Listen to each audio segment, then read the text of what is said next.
Welcome to the Fraser Coast Property Brief, the podcast where property, development and business leaders share what's really happening across the Fraser Coast. Each episode brings you insights into local projects, market trends and the people helping shape the future of our region.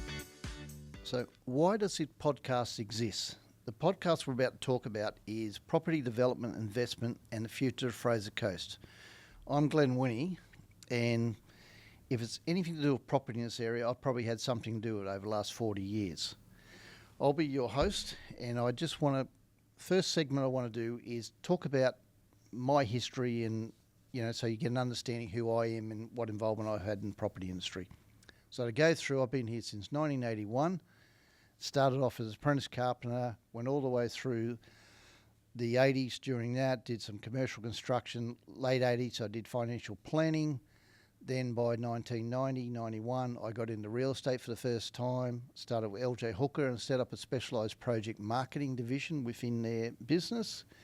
Went through that for a few years. Then one of the builders I was actually selling to actually asked me if I could work with him, so I put a submission and I became the manager of the business, which was S&S Rind, and we did 7 years in that business, growing it quite substantially. During that period, I got the passion for development.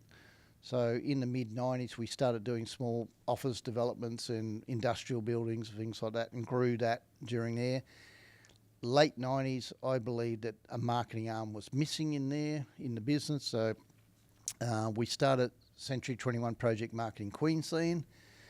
By 2000, I felt that was the direction I really wanted to go. So I actually left S&S Rhine, took over Century 21 Project Marketing Queensland, grew it myself. Within the first couple of years, I was in the top 2% of salespeople in the world, and won the Centurion Award. Kept growing it for about 7 or so years, doing developments on the side, but the passion was to grow a project marketing arm within this region.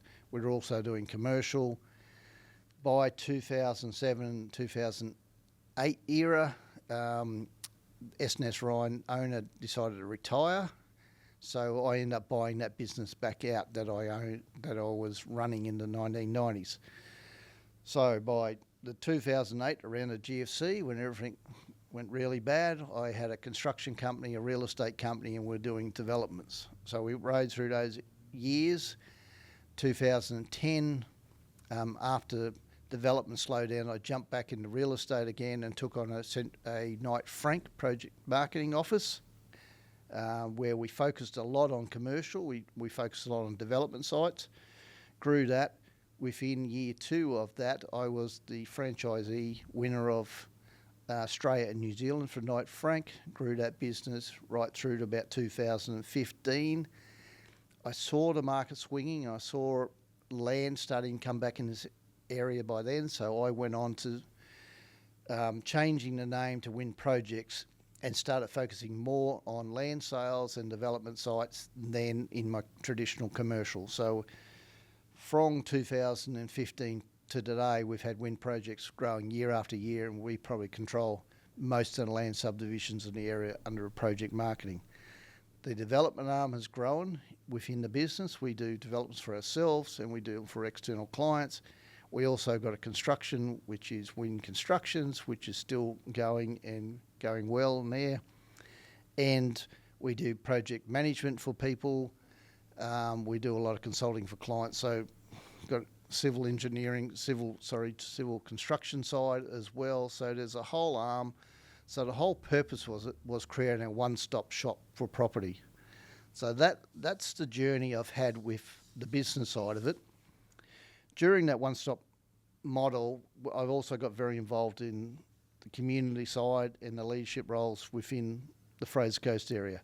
So I was Vice President of Chamber of Commerce in the 1990s. We set up the UDIA.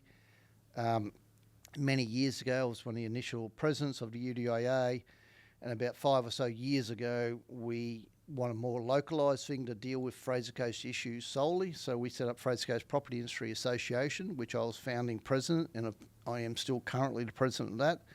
We have over 100 corporate members within the region, Many of those are in the development industry, finance, accountants, lawyers, consultants. So it's a very widespread industry. And again, thinking I had not enough to do, last year I decided to jump back into Hervey Bay commercial property management. So I set up another division, which I brought on Maggie Brennan, who will be guest on these podcasts from time to time, and she set up a commercial property management arm for me. So we really have the complete one-stop shop here. So why are we doing this podcast? Over the years, I noticed the market's been misunderstood, it's been underreported.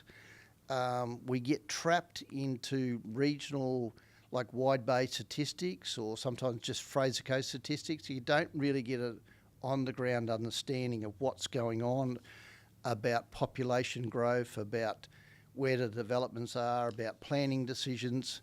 So I wanted to bring on experts and get into different topics each week and talk to a town planner or talk to somebody from council or an economist and actually talk about things like land supply, talk about affordability issues, talk about downsizing, talking about our ageing population, which is, it's chronically high, where we need to start diversifying, talking about youth attraction. How do we change the future? So the podcast's got to be informative. It's got to have different subjects, but it's purely based on the Fraser Coast and purely based on the property industry, which is a very wide sector in here. So you'll hear a lot about different views from people, and you'll hear opinions from me.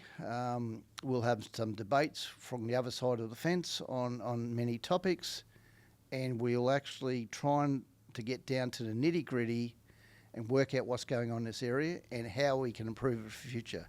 So I've been involved in this industry for a very long time. I'd say there'd be very few people that would have the in-depth knowledge I have. I've got a very broad spectrum of knowledge. I've been involved in so many things from, Fraser Coast Opportunities, which is a council-led economic development forums. I've been involved in many things. We sit down and talk about new town planning scheme, which there is a package out now that we're going to be talking about probably over the coming weeks and what that means to the future developments. There's a thing called gentle density that they're bringing in. So the land size is going to change, the housing types will change. What does that mean for our future? And I also want to work out how we get the youth back to Hervey Bay, especially in Hervey Bay, because we've got a very high age population, which the average age is 51, but we've got 21% of our workforce working in the health industry.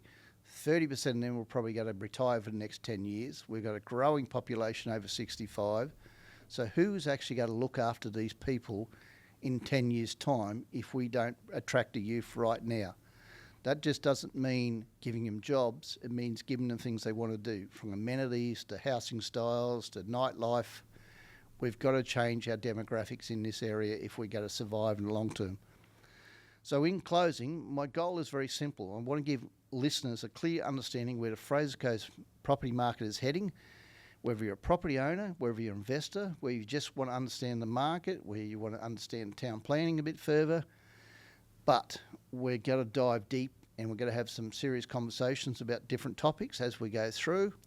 So listen out for a podcast. Some of our early ones, we're going to be talking about commercial property management. I'm also going to bring Carla on to talk about branding in the market and what's changing. We're living in a AI world, and where social media and everything is dramatically changing. So how does that affect the property industry?